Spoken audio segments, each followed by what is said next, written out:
ಆತ್ಮೀಯ ವಿದ್ಯಾರ್ಥಿ ಮಿತ್ರರೇ, ತಮಗೆಲ್ಲರಿಗೂ study time with Vivek YouTube ಚಾನಲ್ಗೆ ಆತ್ಮೀಯವಾದಂಥ ಸ್ವಾಗತ. ಮುದ್ದು ವಿದ್ಯಾರ್ಥಿಗಳೇ, ಇವತ್ತಿನ ನಮ್ಮ ಈ ವಿಡಿಯೋದಲ್ಲಿ ನಾವು ವಿಜ್ಞಾನ ವಾರ್ಷಿಕ ಪರೀಕ್ಷೆಯಲ್ಲಿ ಕೇಳಬಹುದಾಗಿರ್ತಕ್ಕಂತಹ ಅತಿ ಪ್ರಮುಖವಾಗಿರ್ತಕ್ಕಂತಹ ಮತ್ತು ಬಹಳಷ್ಟು ಸಂಭವನೀಯವಾಗಿ ಮತ್ತು ಖಚಿತವಾಗಿ ಕೇಳಬಹುದಾಗಿರ್ತಕ್ಕಂತಹ ಚಿತ್ರಗಳು ಯಾವುವು ಅಂತಕ್ಕಂಥದ್ರ ಬಗ್ಗೆ ಇವತ್ತಿನ ಈ ವಿಡಿಯೋದಲ್ಲಿ ನಾವು ನೋಡೋಣ. ಸೊ ಮೊದಲನೇದಾಗಿ ತಾವಿಲ್ಲಿ ಗಮನಿಸ್ತಾ ಇದ್ದೀರಿ, ವಾರ್ಷಿಕ ಪರೀಕ್ಷೆಗೆ ಅಭ್ಯಾಸ ಮಾಡಬೇಕಾಗಿರ್ತಕ್ಕಂತಹ ಸಂಭವನೀಯ ಚಿತ್ರಗಳು. ಸೊ ಈ ಚಿತ್ರಗಳಲ್ಲಿ ಅತಿ ಮುಖ್ಯವಾಗಿ ಕೇಳಬಹುದಾಗಿರ್ತಕ್ಕಂತಹ ಚಿತ್ರಗಳು ಯಾವುವು ಅಂತ ನೋಡ್ತಾ ಹೋಗೋಣ. ಇವುಗಳಲ್ಲಿ ಕೆಲವೊಂದಷ್ಟು ಹಳೆಯ ಸಿಲೆಬಸ್ಗೆ ಸಂಬಂಧಪಟ್ಟಂಥ ಚಿತ್ರಗಳಿರುವುದರಿಂದ ಅವುಗಳನ್ನು ನೆಗ್ಲೆಕ್ಟ್ ಮಾಡಿ ಸೊ ಯಾವ ಚಿತ್ರಗಳು ವಾರ್ಷಿಕ ಪರೀಕ್ಷೆ ಬರ್ತವೆ ಅಂತಕ್ಕಂಥದ್ದನ್ನು ನೋಡ್ತಾ ಹೋದಂತೆ. ಸೊ ಮೊದಲನೇದಾಗಿ ಆಮ್ಲಗಳು, ಪ್ರತ್ಯಾಮ್ಲಗಳು ಮತ್ತು ಲವಣಗಳು ಪಾಠಕ್ಕೆ ಸಂಬಂಧಿಸಿದಂತೆ 3 ಅಂಕದ ಪ್ರಶ್ನೆಯಾಗಿ ಕೇಳಬಹುದಾಗಿರ್ತಕ್ಕಂಥ ಚಿತ್ರ ಸಾರಯುಕ್ತ ಸಲ್ಫ್ಯೂರಿಕ್ ಆಮ್ಲದೊಂದಿಗೆ ಸತುವಿನ ಚೂರುಗಳ ವರ್ತನೆಯ ಮತ್ತು ಉರಿಸುವಿಕೆಯ ಮೂಲಕ ಹೈಡ್ರೋಜನ್ ಅನಿಲದ ಪರೀಕ್ಷೆಯನ್ನು ತೋರಿಸ್ತಕ್ಕಂತಹ ಈ ಚಿತ್ರ ಬಹಳಷ್ಟು ಮುಖ್ಯವಾಗಿದೆ. ಸೊ ಇಲ್ಲಿ ಚಿತ್ರ ಬಿಡಿಸಿ ಮತ್ತು ಭಾಗಗಳನ್ನು ಗುರುತಿಸಿ ಅನ್ನುವಂತಹ ಪ್ರಶ್ನೆಯನ್ನು ಕೇಳುವಂಥದ್ದಿರುತ್ತೆ. ಕೆಲವೊಂದಷ್ಟು ಮುಖ್ಯವಾದ ಅವರೇ ಕೆಲವೊಂದಷ್ಟು 2 ಭಾಗಗಳನ್ನು ನೀಡುವಂತಹ ಸಾಧ್ಯತೆಯೂ ಇರುತ್ತೆ. ಆದ್ದರಿಂದ ಈ ಚಿತ್ರದಲ್ಲಿರ್ತಕ್ಕಂಥ ಎಲ್ಲ ಭಾಗಗಳನ್ನು ತಯಾರಿ ಮಾಡಿಕೊಳ್ಳಬೇಕಾಗಿರ್ತಕ್ಕಂಥದ್ದು ಅತಿ ಅವಶ್ಯಕವಾಗಿದೆ. ಇನ್ನು ಮುಂದುವರಿದಂತೆ ಲೋಹಗಳು ಮತ್ತು ಅಲೋಹಗಳು ಪಾಠದಲ್ಲಿ ಬರುವಂತಹ ಲೋಹದ ಮೇಲೆ ಹಬೆಯ ವರ್ತನೆಯ ಚಿತ್ರ ಇದು ಸಹ ಬಹಳಷ್ಟು ಮುಖ್ಯವಾಗಿದ್ದು 3 ಅಂಕಕ್ಕೆ ಎಕ್ಸಾಮ್ದಲ್ಲಿ ಕೇಳುವಂಥದ್ದಿರುತ್ತೆ. ಸೊ ಆದ್ದರಿಂದ ಇದು ಸಹ ನಮ್ಮ ವಾರ್ಷಿಕ ಪರೀಕ್ಷೆಗೆ ಅತಿ ಮುಖ್ಯವಾಗಿರ್ತಕ್ಕಂತಹ ಚಿತ್ರ. ಸೊ ಇದನ್ನು ಹೊರತುಪಡಿಸಿ ಲೋಹಗಳು ಅಲೋಹಗಳು ಪಾಠದಲ್ಲಿ ಬರುವಂತಹ ತಾಮ್ರದ ವಿದ್ಯುತ್ ವಿಭಜನೀಯ ಶುದ್ಧೀಕರಣದ ಚಿತ್ರ, ಆ್ಯನೋಡ್ನ ಮತ್ತು ಕ್ಯಾಥೋಡ್ನಲ್ಲಿ ಏನು ಕ್ರಿಯೆ ನಡೆಯುತ್ತೆ ಸೊ ಆ ಕ್ರಿಯೆಯ ಭಾಗಗಳನ್ನು ಕೇಳುವಂತಹ ಸಾಧ್ಯತೆ ಇರುತ್ತೆ. ಸೊ ಈ ಚಿತ್ರವನ್ನು 2 ಮಾರ್ಕ್ಸ್ಗೆ ಕೇಳುವಂತಹ ಸಾಧ್ಯತೆ ಇರುತ್ತೆ. ಮಿಸ್ ಮಾಡಬೇಡ್ರಿ, ಅದನ್ನು ತಯಾರಿ ಮಾಡಿ. ಸೊ ಮುಂದಿನದಾಗಿ ಇಲ್ಲಿ ತಾವು ಗಮನಿಸ್ತಾ ಇದ್ದೀರಿ ಪತ್ರರಂಧ್ರಗಳ ಚಿತ್ರ, ತೆರೆದ ಮತ್ತು ಮುಚ್ಚಿದ ಪತ್ರರಂಧ್ರಗಳ ಚಿತ್ರ. ಇದನ್ನು ಸಹ ಪರೀಕ್ಷೆಯಲ್ಲಿ ಕೇಳುವಂತಹ ಸಾಧ್ಯತೆ ಇರುತ್ತೆ. ಸೊ ಅದನ್ನು ಮಿಸ್ ಮಾಡದೆ ತಯಾರಿ ಮಾಡಿಕೊಳ್ಳಿ.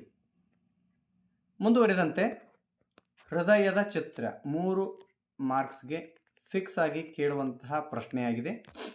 ಜೀವಕ್ರಿಯೆಗಳು ಪಾಠದಲ್ಲಿ ಬರುವಂತಹ ಹೃದಯದ ನೀಲಛೇದದ ನೋಟದ ಚಿತ್ರ ಬರೆದು ಭಾಗಗಳನ್ನು ಗುರುತಿಸಿ ಅನ್ನುವಂತಹ ಚಿತ್ರ. ಅದೇ ರೀತಿಯಾಗಿ 2 ಅಂಕದ ಪ್ರಶ್ನೆಯಾಗಿ ಕೇಳಬಹುದಾಗಿರ್ತಕ್ಕಂತಹ ಜೀವಕ್ರಿಯೆಗಳು ಪಾಠದ ಇನ್ನೊಂದು ಚಿತ್ರ ಯಾವುದು ಅಂತಂದರೆ ನೆಫ್ರಾನ್ನ ಚಿತ್ರ. ನೆಫ್ರಾನ್ನ ಚಿತ್ರ ಬಿಡಿಸಿ ಭಾಗಗಳನ್ನು ಗುರುತಿಸಿ ಅನ್ನುವಂತಹ ಚಿತ್ರ ಬಹಳಷ್ಟು ಮುಖ್ಯವಾಗಿದೆ. ಅತಿ ಖಚಿತವಾಗಿ ಕೇಳುವಂತಹ ಚಿತ್ರ ಯಾವುದು ಅಂತಂದರೆ ಅದು 4 ಮಾರ್ಕ್ಸಿಗೆ ಕೇಳಬಹುದಾಗಿರುವಂತಹ ಮಿದುಳಿನ ಚಿತ್ರ. ಖಚಿತವಾಗಿ ಕೇಳ್ತಾರೆ, ಈ ಚಿತ್ರ ಮಾತ್ರ ಪರೀಕ್ಷೆಯಲ್ಲಿ ಖಚಿತವಾಗಿ ಕೇಳ್ತಕ್ಕಂತಹ ಚಿತ್ರ ಇದಾಗಿದೆ. ಇನ್ನು ಮುಂದುವರಿದಂತೆ ವಿದ್ಯುತ್ ಕೋಶದ ಚಿತ್ರ, ಸರಳ ವಿದ್ಯುತ್ ಮಂಡಲವನ್ನು ತೋರಿಸ್ತಕ್ಕಂತಹ ವಿದ್ಯುತ್ ಕೋಶದ ಚಿತ್ರ 1 ಅಂಕಕ್ಕೆ ಬರುವಂತಹ ಸಾಧ್ಯತೆ ಇರುತ್ತೆ. ಕೇಳಿದರೆ ಕೇಳ್ಬೋದು, ಇಲ್ಲ ಅಂದರೆ ಇಲ್ಲ. ಇನ್ನು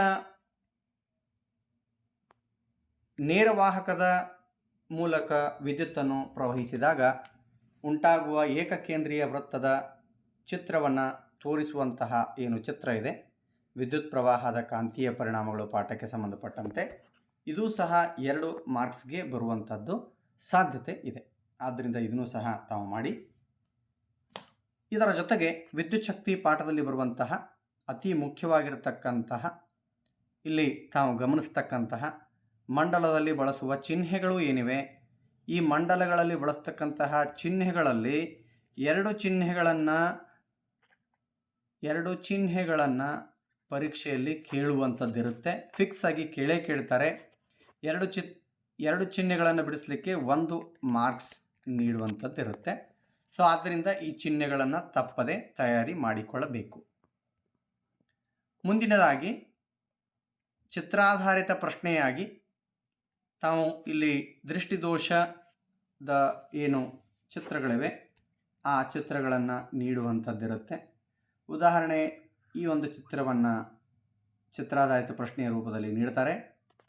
ಬೆಳಕು ರೆಟಿನಾದ ಮುಂಭಾಗದಲ್ಲಿ ಕೇಂದ್ರೀಕರಣ ಆಗಿರತಕ್ಕಂಥ ಚಿತ್ರವನ್ನು ನೀಡಿ ಇದು ಯಾವ ರೀತಿಯ ದೃಷ್ಟಿದೋಷ ಮತ್ತು ಇದಕ್ಕೆ ಕಾರಣಗಳು, ಇದಕ್ಕೆ ಪರಿಹಾರವಾಗಿ ಯಾವ ಮಸೂರವನ್ನು ಬಳಸುತ್ತಾರೆ ಅನ್ನುವಂತಹ ಪ್ರಶ್ನೆಯನ್ನು ಕೇಳುವಂಥದ್ದಿರುತ್ತೆ.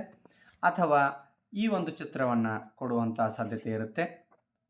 ರೆಟಿನಾದ ಹಿಂಭಾಗದಲ್ಲಿ ಬೆಳಕಿನ ಕೇಂದ್ರೀಕರಣ ಆಗಿರತಕ್ಕಂಥದ್ದು, ಇದು ಯಾವ ದೃಷ್ಟಿದೋಷ, ಇದಕ್ಕೆ ಕಾರಣ ಮತ್ತು ಅದಕ್ಕೆ ಪರಿಹಾರವಾಗಿ ಯಾವ ಮಸೂರವನ್ನು ಬಳಸುತ್ತಾರೆ ಅನ್ನುವಂತಹ ಪ್ರಶ್ನೆ.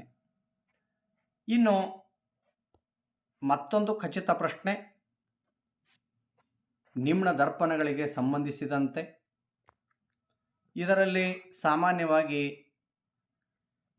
ಅನಂತ ದೂರದಿಂದ ಬರುವ ಬೆಳಕಿನ ಕಿರಣದ ಕೇಂದ್ರೀಕರಣದ ಚಿತ್ರ ಕೇಳುವಂಥದ್ದು ಬಹಳಷ್ಟು ಕಡಿಮೆ.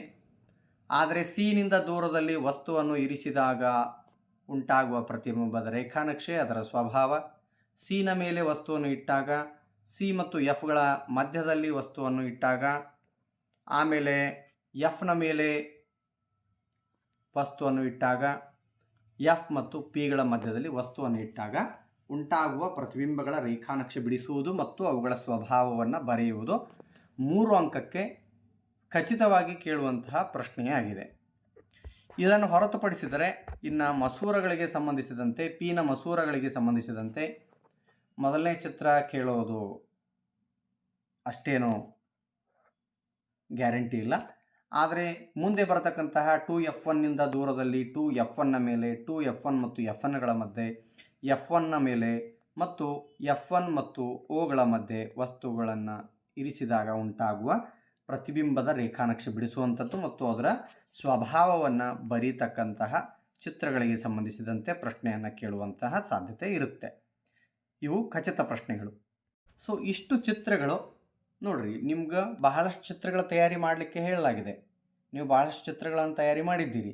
ಅದರಲ್ಲಿಯೇ ಖಚಿತವಾಗಿ ಬರುವಂತಹ ಚಿತ್ರಗಳ ಬಗ್ಗೆ ನಾನು ನಿಮ್ಗೆ ಈಗ ಹೇಳಿದ್ದೀನಿ. ಈ ಚಿತ್ರಗಳನ್ನು ಮಾತ್ರ ತಪ್ಪದೇ ತಯಾರಿ ಮಾಡಿಕೊಳ್ಳಿ ಅಂತ ಹೇಳ್ತಾ, ಸೊ ಮುಂದಿನ ನಮ್ಮ ವಿಡಿಯೋದಲ್ಲಿ ನಾವು ಮತ್ತೆ ಮತ್ತೊಂದು ವಿಷಯದೊಂದಿಗೆ ಭೇಟಿಯಾಗೋಣ. ಅಲ್ಲಿಯವರೆಗೂ ಟೇಕ್ ಕೇರ್, ಬಾಯ್ ಬಾಯ್.